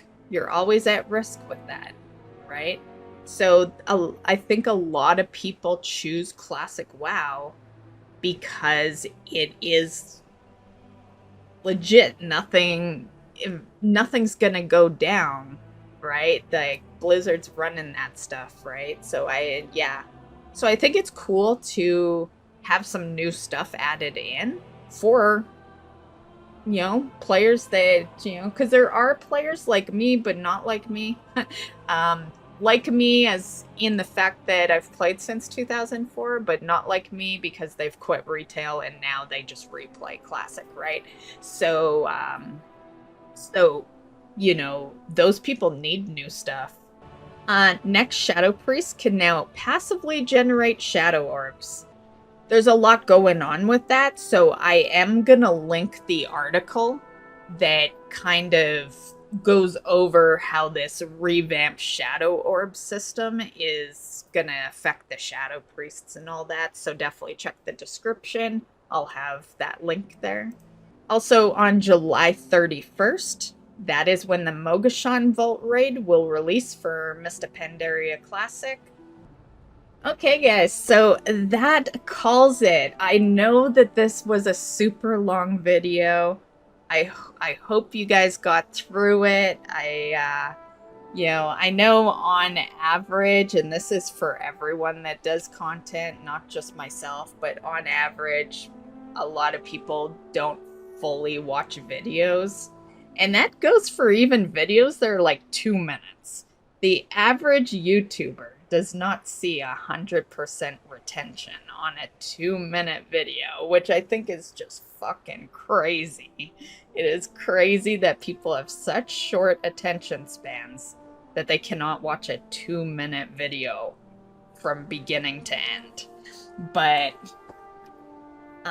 and once again, I'm not talking just me, that's the average YouTuber. We're talking like top band YouTubers, people who have like huge production, like, yeah, it's just funny. So if you made it to the end, I appreciate it, guys. I love those that watch my full videos, and yeah. So this week has been crazy. This week has been nuts. I don't know. Have you guys felt like I have, where like there's just too much to do? There was so much to do. Those that took advantage of the bug on week 1 for the time walking, kudos. You removed one major thing that you don't 100% have to do. Yeah. I'm almost at that point. I'm gonna do one more set to guarantee my turbulent time ways. I'm gonna do that on Tuesday. And I can see our scenery's getting real fucking gloomy here. But that's okay, I like that. So I'm gonna do my last set for my turbulent. I'll probably be talking about how I got the mount next week. And then I'm still gonna do time walking, but if I got a lot of mounts to farm or I ran out of time to do stuff, not a biggie. I can do like 2 time walking instead of 5, not like the quest isn't super important, just turbulent was, so yeah. Turbulent I did on this character on Friday. And I also brought her into, I had geared her because since I was doing Turbulent, I was gaining some time walking stuff. And I also had gotten a 658 piece. It was a 658 trinket from doing the quest because she is max level, right? So because of that, I had upgraded us from doing the Nerebar raid to the Undermine raid, which you need for the quest. It has to be Undermine. So I went in, I got her 3, she's got 3 currency right now. So I got her these, so she has 3 puzzling cartel. My druid has all 9. So, in case you were unaware, you could totally do these on many different characters. She's really my only other 80, I think. Do I have another 80? I'd have to look. I've been slacking on leveling characters, so she's really the only other one that can take part in it right now, which is fine, It means I'm not rushing on other characters, right? We just work on her. By the time she's got it all done, maybe my shaman hits 80 and then we do it on her. And yeah, that way I don't feel like I'm having to do so many Undermine kills on all these different characters. But because of that, she's become a second farmer for the Queen mount and the Gallowix mount. Up until now, I was only farming it on my druid, and well, you know how it goes. You always have better luck if you put a lot of characters into the mix. It's just putting extra characters into the mix. It's time consuming. But yeah, anyway, that's one thing I did. I also leveled her tailoring. She was 0. So now she's 53. I got her some bags, so she's able to make, she can do some Dawn Weave bags, some 36 slot bags, and 38 slot reagent bags. So if anyone needs anything, let me know. Yeah. I always say that thinking that you can just do crafting orders across realms. I don't know if you can, like, I don't know. Yeah. But, if not, this chickie's on Storm Reaver, so if you're part of that server, yeah, that's where this chickie resides. She is my horde character. And yeah, so she's got some good stuff. Some stuff I'll probably never make, though. Like, look at this. Look at this sucker. It takes 300. It's not even, like, it's just a profession equipment. Why people spending 300? This stuff is not easy to get, this artisans. And honestly, when you do get it, there's better places to spend it, Yeah. And I got 2 items like that. And then there's this one, which really worries me because it sounds really good. It's like, I might actually make this one, but man. Yeah, look at that. Spin the thread into your fishing pole, granting the following aura. The seeker thread and angler thread you find across Kazilgar will permanently increase the perception and skill granted by your fishing pole. It's like, wow. I don't know if that's as cool as it just sounded, but it sounded pretty cool. But I love fishing. Like, I don't even think that has anything to do with fishing, right? It's just you put it on your fishing pole and it gives you perception and skill. Like, I don't even think it has anything to do with fishing, really. Yeah, but it does sound cool. But yeah, so yay, tailoring is halfway there. So that's one thing I did this week.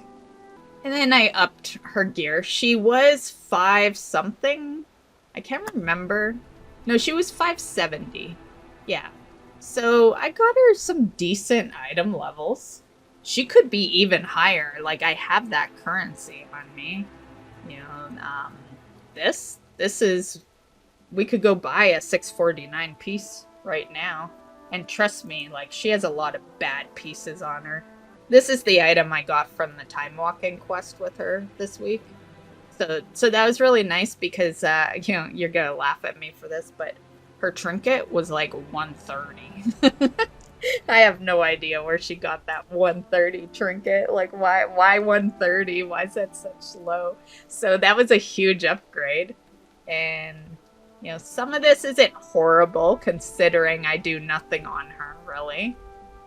But we could definitely get better pants, better gloves, like all the blue shit could get upped, and I do need to get her some more tier pieces. I got two of her 4.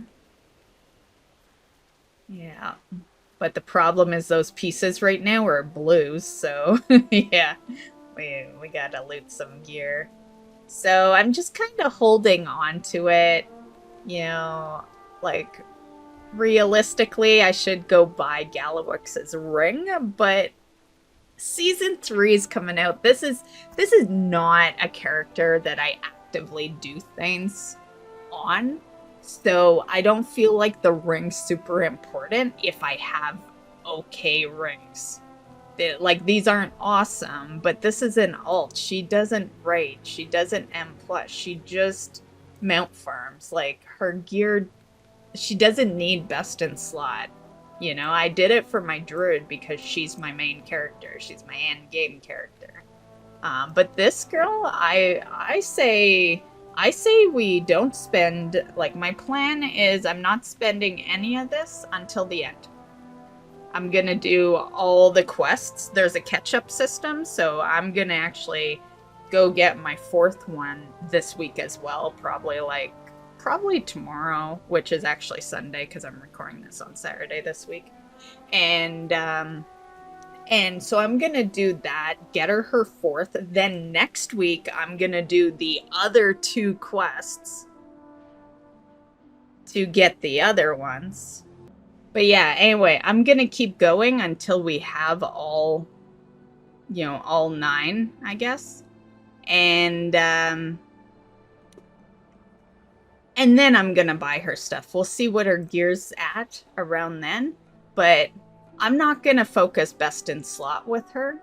You know,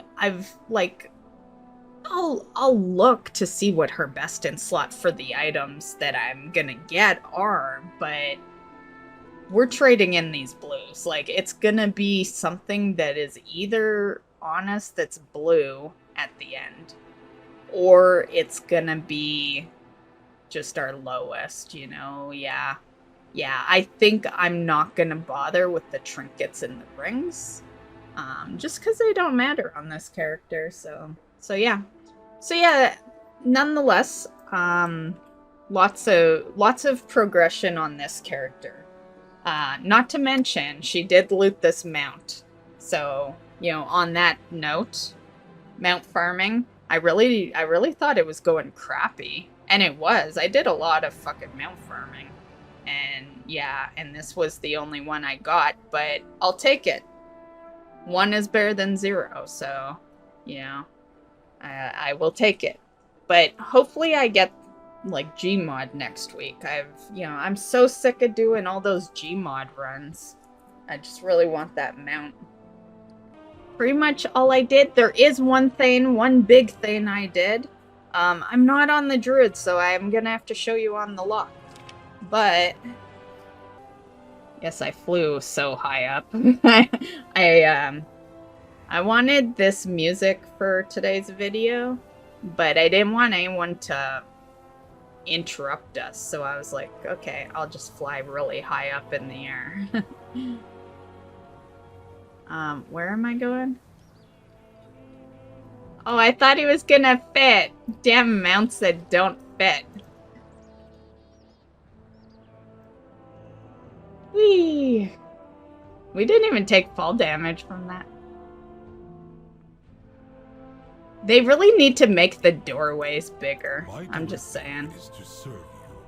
Look at her space. You can tell this is an alt because we have bag space, and she probably has some. Does she? Okay, she's not doing too great over here, but she could be. I just haven't gone through it in, like, probably 15 years. I'm sure she's got a lot of old items she doesn't need in here. My thanks for your patronage. But, Warbank, I caved. This gathering tab is new. I bought it. It cost me 500,000. So we now officially have almost all of them. This is the last one. It is 2.5 million gold. I am sure one day I will buy it, and man, yeah, that is gonna hurt when that day comes. 2.5 mil. Yeah, but this week I did spend half a mil to get this other tab, and we're doing good. You know, I've thrown a bunch of stuff in since, and I organized it a little bit. So yeah, so now I have, we'll just move it over. So this is what I call the shit tab. I just it was the first tab I got, right? I just put whatever. There's a lot of rep stuff in here, and yeah, someone's gotta, you know, Darkmoon's, you know, this week maybe we get on a character that it's like they don't need it anymore. What do I do with this rep stuff? Like it's like I don't know. It's like everything's shared now, but I don't want to get rid of rep, you know? Like, yeah, I don't know, but you know, so that's the shit tab. It kind of just has whatever. And then mats. This is where I'm keeping a lot of my Shadowlands mats, like for my mounts and stuff, and other type stuff is in there. War Within, I try to keep this only War Within stuff. So yeah.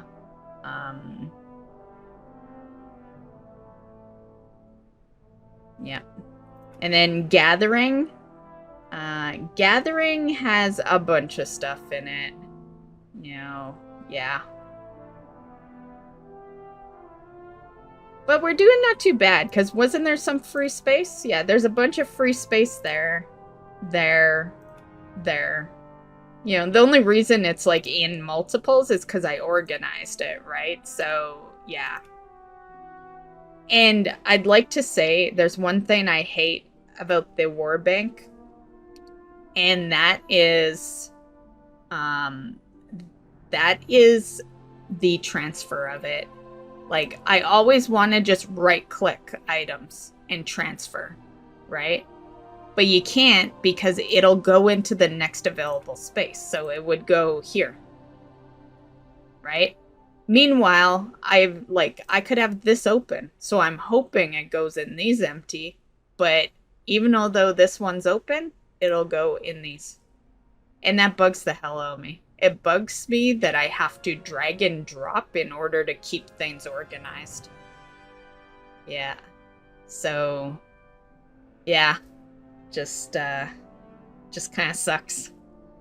But yeah, so we spent some money this week.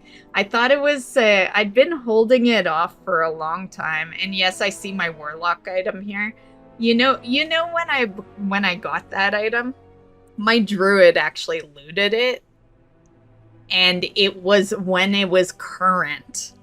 Yeah, it was in Myst of Pandaria that I looted it. So I looted that item like 2012 or something. I had it in my bank for a really long time, and at that time, my horde lock couldn't take advantage of it because, you know, Warband didn't exist, obviously, and you couldn't just have an alliance character mail a horde character stuff. So I held on to it forever, right? Even although I have alliance horde characters, but this is my second main, this horde lock. So I just held on to it forever, and I've been wanting to do that quest so bad for so long. Yeah. It's like, we gotta do it before the day comes that I go mouse over it and it says, this item has been removed from the game. We need to do it before that shit happens, guys. Yeah, that is like one of our next goals, okay? But probably not something I'll do while this mount farming buff is in the picture. But yeah, I've been holding on to that for more than 10 years. Yeah, it's time. It's time my Warlock does that quest. She should have done it so long ago. Yeah. But anyway. My directive has been fulfilled. So that is that. I just thought I'd show that off. Okay, let's go. We can just go into a building. What's a building no one goes to? You know what? It's not that no one goes to this building, but very few will stop and hang out. They'll be on their way to a dungeon. So let's go hang out here. I think we'll be safe from people, like, hanging on us or something. Yeah. We just get away from the place that would port you right in, and yeah, I'll just chill over here. There's supposed to be a portal there or something? Look at this little guy. I need him as a pet. I should see if he is a pet. Time fragment? Man, everyone going to Mechagon. Okay. I think we're good here. I like this pet though. Let's chill with the pet. There's another pet here. And another here. That at least we'd be in view of portals, right? Because that's kind of one of the reasons I came in here, would be in view of some portal. My pet is blocking this pet now. Okay, anywho. So I don't think there was anything else I did. Yeah, like I bought the extra Warbank tab. I looted Glacial Tidestorm. I did all my mount farms, but they were all reps except for Glacial.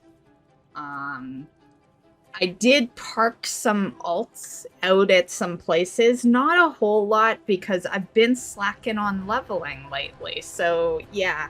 And the thing is, I'm very caught up, so I need higher level characters to do stuff. Yeah, I can't just go in with low level characters for a lot of these. And I have all my Dastardly Duo stuff. I did that last week. So yeah, I feel like we did a lot this week though. Yeah, I'm just gonna say with the Collector's Bounty, it's hard to do other things right now. Because so much of my time is going to the mount. Like, thank God there's weekly lockouts, man. Like, thank God, man. I know there's people out there that, like, wish there wasn't so they could do more mount farming. But, like, me, I don't want to put other things on hold just because there's a collector's bounty going on. So yeah. Another thing that I almost forgot to even mention, but it wasn't, you know, if you watch all my videos, you know that I got this, but I did get the Anarius Charger as well this week. So yeah, I looted that on the second day of the event. That one's for the Greedy Emissary. I do still need to return back for shards though. I have 100 shards and I need 500. So yeah, I haven't been back since I made that video. So we're still kind of at that same progress. So yeah, that's my accomplishments. For goals this week, I want to do the time walking on this character that we see right now. And that'll get me the Turbulent Timeways mount.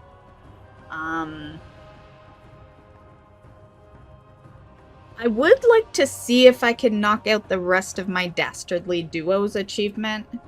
I have all the items, it's just achievements now, if I've got time. That's if the mounts have been farmed and Turbulence done, and that's a last thing. Yeah, I care about it, but there's so much going on that it can be the last thing we do. And then, of course, we're gonna do all our mount farming. I threw some transmog farming in this week as well. Only Molten Core. I don't need the legendary. I've had all those legendaries for a while, although I did loot one of those legendaries this week. But I don't need them. I'm there for other things. My shaman has an illusion that I want out of there.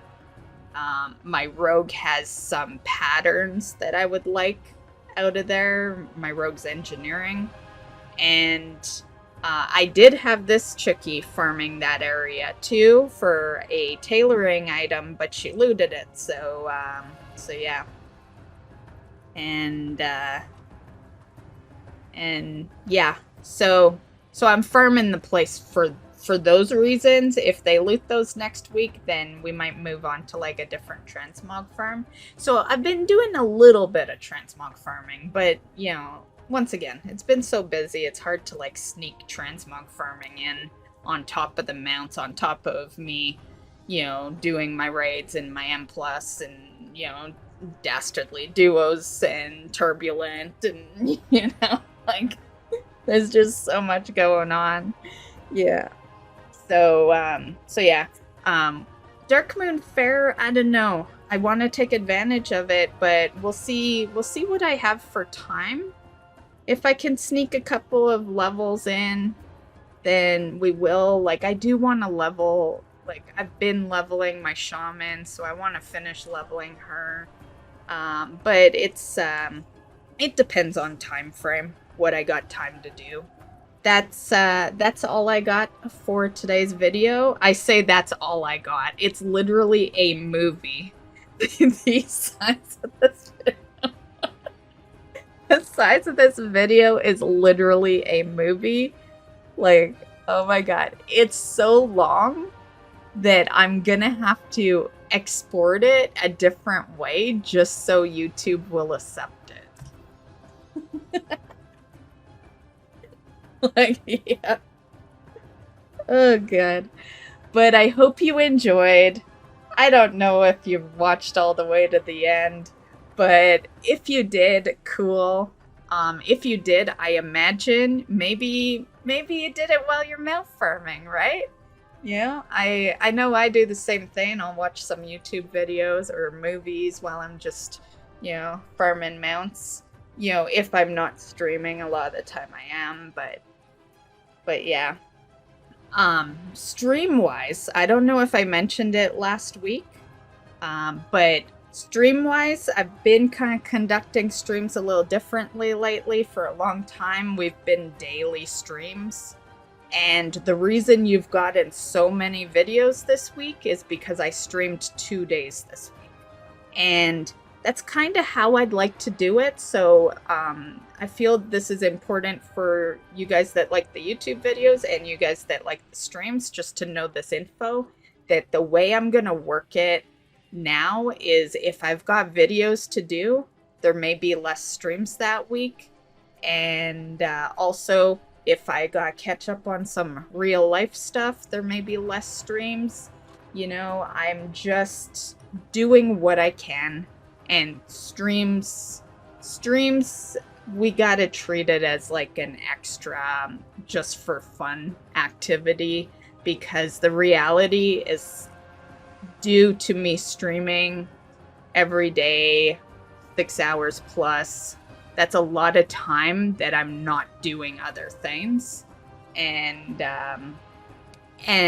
I think it's, especially right now, beneficial that we get some videos out. And yeah, I've got a lot of video ideas. Honestly, this Collector's Bounty event has really kind of sparked something in me.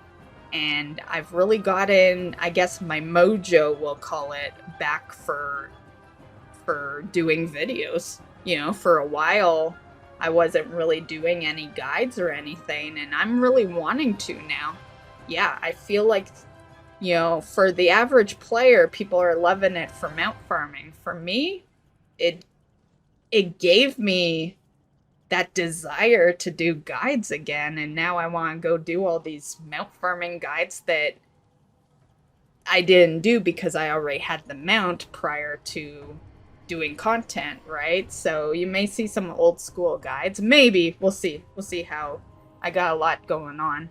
But at least the desire's there to do that. Now, that doesn't mean there'll be no streams. I'm going to do what I can for streams, but it might be, at least while this event is going on, or at least while I'm wanting to do some YouTube videos, for the next week or so, it might just be a few streams throughout the week. And yeah, we're definitely not daily anymore.